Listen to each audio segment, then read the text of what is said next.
donde todos parecen ir en la misma dirección, es más fácil dejarse llevar por esa inercia que hacer el esfuerzo de razonar. En esta línea, y más hablando de finanzas, habría que plantearse qué tan lejos te podría llevar esto. Es el punto de inflexión sobre el que trata la cuarta carta trimestral de Oros y última del año 2024. Y en este vídeo lo que vamos a desvelar es esos puntos más importantes con Javier Ruiz, que es director de inversiones y socio de Oros Asset Management. Javier, ¿qué tal estás?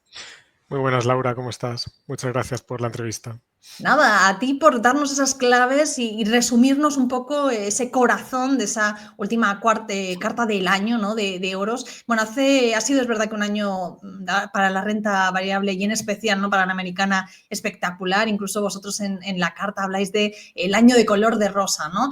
¿Tan bueno ha sido 2024 para los mercados y cómo han ido también vuestros fondos? Yo creo que el año ha sido espectacular y de ahí el calificativo que le hemos puesto, como comentas, de color de rosa y especialmente después de un 2023 que ya calificamos como el año de las maravillas, porque fue ese año de recuperación frente al 2022, ¿no? Entonces, es verdad que llevamos 2 años de fuertes subidas en todos los activos, no solo la renta variable, y especialmente en el caso de la bolsa de Estados Unidos. Pero es verdad que este año ha sido muy generalizado. Si miramos la renta variable europea, pues los principales índices, quitando quizás la excepción del CAC francés, pues se han revalorizado entre un 10, un 15% aproximado en este pasado 2024. Si miramos en Asia, pues bolsas tan importantes como la japonesa o la china, las dos han tenido rentabilidades muy cercanas o alrededor del 20%. Y si nos centramos, como decía al principio, en la bolsa de Estados Unidos, que parece que no toma respiro, ¿no?, con estas subidas continuadas, pues incluso superaron o estuvieron alrededor del 25%, tanto el Standard & Poor's 500 como el índice tecnológico Nasdaq 100, ¿no? Y esto después de un año muy espectacular ya, el ejercicio anterior también para la bolsa de Estados Unidos. Pero es que no es solo la renta variable, por eso lo de color de rosa. Si miramos los metales preciosos, subidas muy fuertes en el oro y la plata. Si miramos criptodivisas como Bitcoin, pues también subidas espectaculares. E incluso la renta fija en Estados Unidos, por ejemplo, con una política monetaria que ha ido cambiando las expectativas hacia más restrictiva, pues ha salvado los muebles y terminó el año también más o menos en positivo, con lo cual un 2024 espectacular en todos los sentidos. Si nos centramos ya en lo que es los productos de oros, pues año también de rentabilidades positivas. Oros Value Internacional aproximadamente un 11-12% de rentabilidad en el año. Oros Value Iberia, por la composición de la cartera de compañías más medianas, pues algo más rezagado, con un 5%. Pero bueno, como siempre decimos, un año es algo más anecdótico. Nosotros, nuestro trabajo es siempre con una visión de muy largo plazo. Y si sumamos esta rentabilidad a los 11 años anteriores que llevamos ya como equipo gestor, Alejandro, Miguel y yo, pues ya más o menos tenemos una rentabilidad anualizada del 12% en la estrategia internacional, que es multiplicar el dinero por más de 4, y la ibérica alrededor del 10,5, que es multiplicar por más de 3, con lo cual muy contentos con este resultado acumulado por el equipo gestor, ¿no? Luego, además, vamos a ver esos movimientos también que habéis hecho en cartera en esos fondos, los movimientos más relevantes que también nos vas a explicar, Javier. Pero es verdad que este 2024 ha sido más o menos todo de color de rosa, pero no todo, ¿no? Hay también ciertas incertidumbres, cierta volatilidad, sobre que todo ahora que vamos a empezar 2025. Y si uno mira ese mapa económico, geopolítico, bueno, hay muchos motivos también para la incertidumbre. Claro, aquí la eterna pregunta, ¿no?, que siempre se os hace y que siempre nos hacemos, ¿es un buen momento para invertir en renta variable? La realidad es que nadie sabe lo que va a pasar con los mercados, ¿no? Dicho esto, es verdad que después de tantas subidas, pues uno tiende a preguntarse si puede venir ya la corrección, y especialmente si ponemos el foco pues en índices como los de Estados Unidos, que lo han hecho también. Y si miramos solo temas económicos y por distintas áreas geográficas o los tres grandes bloques, pues es verdad que hay muchísima incertidumbre. Si nos vamos a Estados Unidos, por ejemplo, obviamente la llegada de la administración de Trump en este segundo mandato pues alimenta mucho la incertidumbre en todos los sentidos, por cómo es él, por cómo toma las políticas y también por las decisiones que está tomando incluso a nivel doméstico en términos económicos, porque por un lado está muy bien la reducción de impuestos tan drástica que quiera cometer, pero por otro lado está por ver si esa reducción de gasto que promete va a ser tan importante o no, porque de lo contrario es una política, vamos a decir, inflacionista y que puede impactar negativamente al dólar, obviando otros factores, como pueden ser los aranceles, que también, como sabemos, pues gusta mucho de utilizarlos a la hora de negociar y como medidas económicas y que serían positivos seguramente para el dólar, ¿no? Entonces, bueno, mucha incertidumbre con las decisiones que pueda tomar Donald Trump. Si nos vamos a China, por ejemplo, pues es verdad que la economía no acaba de levantar la cabeza, ya ha pasado tiempo desde el pinchazo de la burbuja o de la subirancia, no sé cómo llamarlo, del sector inmobiliario y bueno, pues ahí sigue impactando al sector financiero que no acaba de expandir el crédito y eso tiene su impacto obviamente como segunda derivada en el consumo, en la inversión en el país y todo el mundo está un poco esperando a ver si llega ese gran estímulo fiscal, pero bueno, por temas culturales o por los motivos que sea, es verdad que no acaban de implementarlo. Mientras tanto se va saneando esa economía, pero está por ver cuándo va a llegar esa ansiada recuperación que todo el mundo un poco espera. Y si nos vamos ya a Europa, pues bueno, de mal en peor, como suelo decir, al final ya en términos generales la Unión Europea, con toda la burocracia, con toda la regulación, pues no es nada amiga de las empresas, de la productividad y eso obviamente nos deja en desventaja frente a los otros continentes.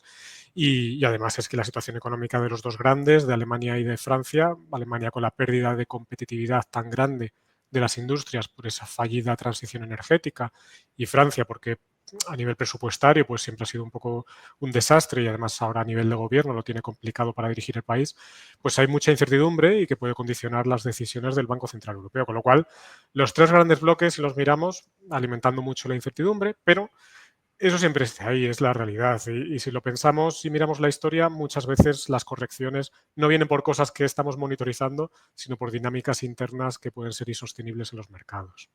De hecho, lo que también resaltáis en la carta es que muchas veces nos fijamos en esas noticias o intentamos a la hora de invertir explicar los movimientos del mercado por esas consecuencias externas y no tiene por qué ser así. Precisamente es lo que vosotros decís en vuestra carta trimestral. ¿Estáis viendo en este sentido riesgos en las dinámicas internas actuales del mercado? Sí, especialmente la bolsa de Estados Unidos. Y esto viene muy derivado seguramente del auge de la gestión indexada, que está muy bien, ha generado mucho valor para muchos ahorradores. Pero claro, después de más de una década de excelente comportamiento de la bolsa de Estados Unidos y prácticamente todo el flujo inversor en gestión indexada canalizándose hacia los índices americanos, pues nos preocupan algunas dinámicas que estamos viendo, porque al final es verdad que ese mercado está siendo muy copado por un perfil de inversor, de inversión muy particular, que son los que se llaman seguidores de tendencia de precio, que no miran tanto los fundamentales, sino el hecho de que algo está funcionando, entonces voy a seguir invirtiendo allí. Y es un poco lo que está pasando con la gestión indexada. Y eso nos preocupa porque a ver qué sucede con esa bola de dinero que está entrando. De hecho, 2024 fue el año de mayor captación de la gestión indexada de la historia. Si las cosas se dan la vuelta y el mercado americano empieza a hacerlo mal y sale todo ese dinero o empieza a ponerse la gente más nerviosa, ¿no? Y además, fruto de todo esto, pues estamos viendo algunas consecuencias que también pueden ser preocupantes o alertas para los inversores, como puede ser fundamentalmente dos factores. Por un lado, la gran concentración de la bolsa de Estados Unidos. En estos momentos, pues más o menos el 40% del valor del Standard & Poor's 500 está en manos de 10 compañías. Y de esas, 7 serían las grandes tecnológicas. ¿Qué quiere decir esto? Que para bien o para mal, la rentabilidad que un ahorrador puede esperar de la bolsa americana los próximos 10 años, pues va a depender de la marcha de muy pocas compañías que a lo mejor están descontando hoy pues ya muchas cosas en sus valoraciones. De hecho, el segundo factor que nos preocupa es la valoración tan exigente a la que cotiza la bolsa de Estados Unidos en estos momentos en términos absolutos, relativos, comparados con su historia. Entonces, se mire como se mire, hay factores que nos preocupan y especialmente en la bolsa de Estados Unidos y esas dinámicas internas que comentamos son las que pueden al final descarrilar la rueda en algún momento. Me has hablado de esos factores que os preocupan, también de esa concentración que existe en el SP500. Hay muchos paralelismos, hay mucha gente que lo está comparando con esa crisis de esa burbuja, ¿no?, que vivimos cuando las .com. ¿Se puede comparar o se puede hablar entonces de una burbuja como entonces?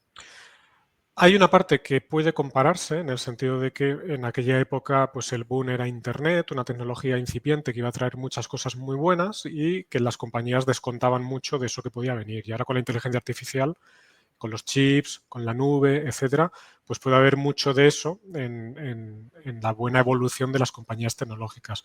Dicho esto, a mí me recuerda más quizá esta dinámica actual a lo que sucedió con la burbuja de las Nifty 50 a finales de los 60, principios de los 70. La burbuja de las Nifty 50 se produjo porque hubo 50 compañías de mucha calidad en Estados Unidos, Disney, Coca-Cola, American Express, que todo el mundo las percibía como compañías imbatibles, de crecimiento asegurado. Entonces se pusieron muy de moda, todo el mundo invertía en ellas y las valoraciones dejaron de importar, cada vez cotizaban más caras y al final pues todas ellas tuvieron correcciones de al menos el 50%. Fue una debacle muy grande y eso me recuerda mucho a lo de ahora porque se perciben las compañías tecnológicas como compañías imbatibles y hay gran parte de eso, son compañías de mucha calidad, con elevados crecimientos más o menos claros, pero si empiezas a descontar ya todo eso en el precio, a la mínima, como puede ser lo que ha sucedido con la llegada de DeepSeek, pues puede venir un poco la incertidumbre y los problemas. Y además vemos mucho ese FOMO, ¿no?, que se dice en los mercados, el fear of missing out, el miedo a perderse algo en muchos inversores a todos los niveles, incluso los inversores particulares en todos los países, ¿sabes? Con quien hables, aquí tenemos casos muy cercanos de conocidos, pues todos te hablan siempre de que invierten solo en índices o en compañías tecnológicas o en criptodivisas. Nadie mira otra cosa y eso normalmente, históricamente, ha terminado mal. Pues en este contexto, que es lo que hemos querido hacer ahora, queremos ver un poco qué es lo que estáis haciendo, cuál es la visión, ¿no?, directamente de Oros. En este contexto y con esa visión que vosotros tenéis a largo plazo, ¿qué estáis haciendo en este entorno de mercado, Javier? Pues lo que siempre hacemos, ir un poco allí donde la gente no está mirando, donde hay ineficiencias muy claras y como solemos decir, pues tratamos de ir a aquellos ríos con muchos peces y muy pocos pescadores. La bolsa de Estados Unidos ya tiene poquitos peces, todos muy grandes, ¿no?, las grandes tecnológicas, pero muy poquitos y muchos pescadores peleándose por esos peces. Nosotros vamos a mercados como Europa, como puede ser la bolsa de Hong Kong, perdón, donde en los últimos años pues no ha habido nada de interés, hay muchas ineficiencias, grandísimas oportunidades de inversión. En muchos casos no veíamos este entorno desde 2014-2015, cuando la época de el acrónimo de los PIG, cuando no se podía invertir en España, Portugal, Italia, etcétera, y vemos situaciones de valoración muy similares en estos momentos. Y nuestras carteras pues están en 65% invertido más o menos en Europa, 20% más o menos en la bolsa de Hong Kong, porque es donde vemos las grandes oportunidades. Pues vamos a hablar de esas grandes oportunidades tanto en Oros Value Internacional como en Oros Value Iberia. ¿Qué cambios significativos habéis hecho en cartera? ¿Cuál nos puedes destacar? Pues mira, a nivel de entradas, tanto en el fondo Oros Value Internacional como en Oros Value Iberia, yo creo que la más relevante, la más destacable por su peso, es posiblemente el holding Zegona.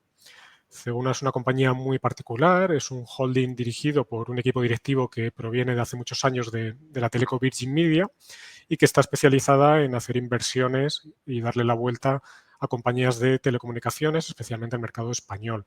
Ya lo hicieron hace años en Telecable, luego en Euskaltel y el año pasado pues adquirieron Vodafone España.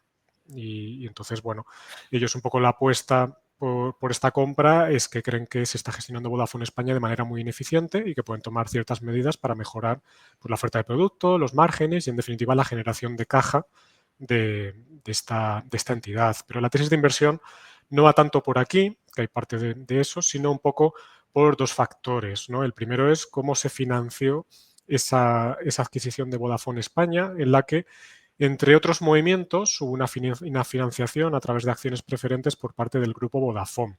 Unas acciones preferentes que Zegona, a través de un dividendo, esta parte es un poco más compleja, pero es la que destapa mucho valor, puede cancelar esas acciones preferentes, que hoy suponen, pues creo recordar que el 65% o 70% del total de las acciones, al precio original al que se financiaron, que sería varias veces menos de lo que cotiza hoy Zegona. Y eso, con ese movimiento, destaparían mucho valor que obviamente el mercado pues ya empieza a descontar y por eso Zegona lo está haciendo también. Y para hacer ese movimiento, para conseguir esos fondos, pues Zegona lo que está haciendo, que ya lo han anunciado en los últimos meses, es constituir dos sociedades de infraestructuras para las redes de fibra con MasOrange y con Movistar, dando entrada a un inversor externo financiero que pondrá dinero encima de la mesa y ese dinero es el que permitirá a Zegona pues distribuir el dividendo para cancelar esas acciones preferentes de Vodafone y además quitarse parte de deuda, que es importante también, en Vodafone España, lo que también aligerará mucho ese coste financiero y permitirá que la filial genere mucha caja. Entonces, bueno, es una inversión que cuando la hicimos pensábamos que nos iba o podría multiplicar por tres veces y medio su valor. Ya ha subido mucho desde entonces, más o menos un 60-70%, pero seguimos viendo un potencial bastante atractivo y de hecho Zegona se mantiene como una de nuestras principales posiciones. Esto sería posiblemente la entrada más significativa porque entró, como te digo, en los dos fondos. Y luego, a nivel de salidas, destacaría dos. Por un lado, en Oros Value Internacional, más que salida, reducción de peso importante en Liberty Global.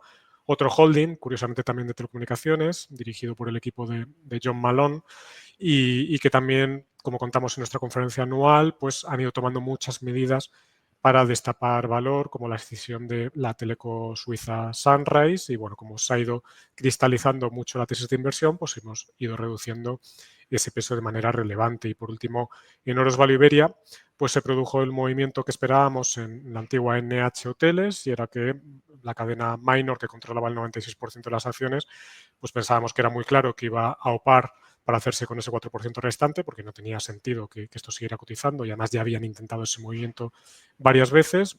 Finalmente llegó ese movimiento con una prima muy interesante y muy bien, porque el catalizador fue rápido como esperábamos, y conseguimos una rentabilidad muy interesante para Oros Value Iberia. Y esto sería lo más destacable a nivel de movimientos.